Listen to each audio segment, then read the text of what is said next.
Shalom adik-adik, semangat pagi. Aku mau kenal Tuhan, aku mau cinta Tuhan melalui firman-Nya. Wah, senang sekali loh Seika kembali lagi menemani adik-adik semuanya di dalam renungan harian sekolah minggu GKTB. Tapi seperti biasa, sebelum kita merenungkan kebenaran firman Tuhan bersama-sama, mari kita berdoa. Tuhan Yesus, terima kasih untuk kesempatan yang indah yang Tuhan berikan bagi setiap kami di pagi hari ini. Tuhan memberikan kami kesempatan lagi untuk bangun di pagi hari ini, menikmati indahnya hari ini. Dan di pagi hari ini kami juga bersyukur karena Tuhan memberikan kesempatan bagi setiap kami untuk merenungkan dan belajar akan kebenaran firman-Mu. Kami berdoa kiranya Tuhan menolong setiap kami, memampukan setiap kami untuk kami boleh mengerti bahkan melakukannya di dalam kehidupan kami sepanjang hari ini. Dalam nama Tuhan Yesus Kristus kami sudah berdoa. Amin. Nah adik-adik, di pagi hari ini kita masih mau merenungkan kebenaran firman Tuhan di dalam kitab 1 Samuel pasalnya yang ke-26 ayat yang pertama sampai ayat yang ke-25. Adik-adik bisa membaca di dalam Alkitabnya masing-masing, tetapi Seika akan membacakannya untuk kita semuanya di dalam ayatnya yang ke-23. Demikianlah firman Tuhan. Tuhan akan membalas kebenaran dan kesetiaan setiap orang, sebab Tuhan menyerahkan engkau pada hari ini ke dalam tanganku, tetapi aku tidak mau menjamah orang yang diurapi Tuhan. Nah adik-adik, seperti yang telah kita ketahui bersama di dalam renungan harian sekolah minggu, bagaimana ketika Daud mendapatkan kesempatan untuk membunuh Saul, tetapi Daud tidak melakukannya. Nah, pada saat itu juga Saul menyadari kesalahannya. Akan tetapi, ternyata ia tetap mau mengejar Daud. Nah, ketika orang Zif memberitahukan keberadaan Daud kepada Saul, maka Saul pun kembali segera pergi dengan pasukan yang besar untuk mengejar Daud. Nah, ketika Saul di Bukit Hakila, maka ia berkemah beserta dengan pasukannya. Nah, pada saat itu Daud tahu bahwa Saul sedang mengikutinya ke padang gurun. Oleh sebab itu, Daud menyuruh para pengintainya untuk memastikan keberadaan Saul pada saat itu.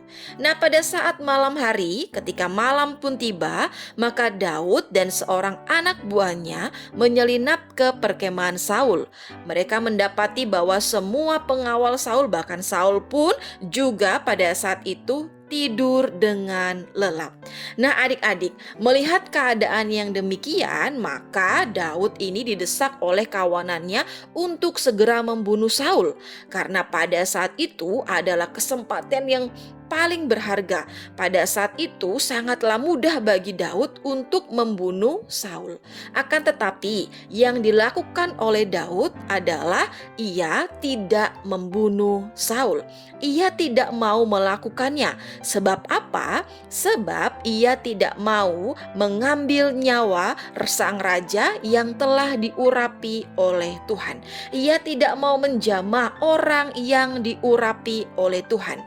Selain itu, Daud juga menyadari bahwa ia tidak berhak atas nyawa Saul. Hanya Tuhan saja yang berhak atas nyawa Saul. Hanya Tuhan saja yang berhak membalas kebenaran dan kesetiaan setiap orang. Nah adik-adik, melalui kisah ini kita diingatkan kembali ya, bahwa kita ini sebagai anak-anak yang mengasihi Tuhan, kita ini tidak memiliki hak untuk membalas kejahatan yang orang lain lakukan terhadap kita. Jadi mungkin saat ini ada orang-orang atau mungkin teman-teman adik-adik semuanya yang melakukan hal-hal yang buruk kepada adik-adik, yang menyakiti hati adik-adik, yang membuat adik-adik marah, membuat adik-adik sedih, membuat adik-adik jengkel.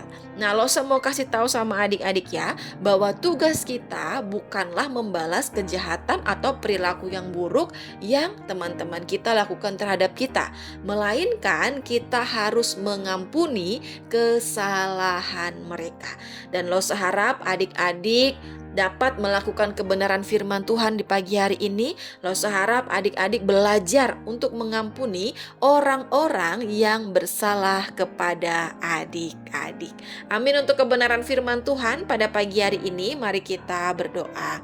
Tuhan Yesus, terima kasih untuk kebenaran firman-Mu di pagi hari ini yang kembali lagi mengingatkan kami untuk kami boleh belajar mengampuni orang yang bersalah kepada kami, tidak membalas kejahatan dengan kejahatan. Kiranya Tuhan menolong setiap kami, memampukan setiap kami sehingga kami dapat mengampuni orang yang bersalah kepada kami.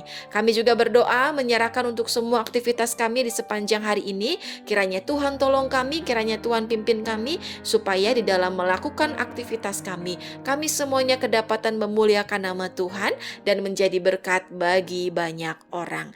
Dalam nama Tuhan Yesus Kristus kami sudah berdoa. Amin. Nah, adik-adik, sekian dulu renungan firman Tuhan di pagi hari ini ya. Sampai ketemu di dalam renungan-renungan harian selanjutnya. Bye-bye adik-adik.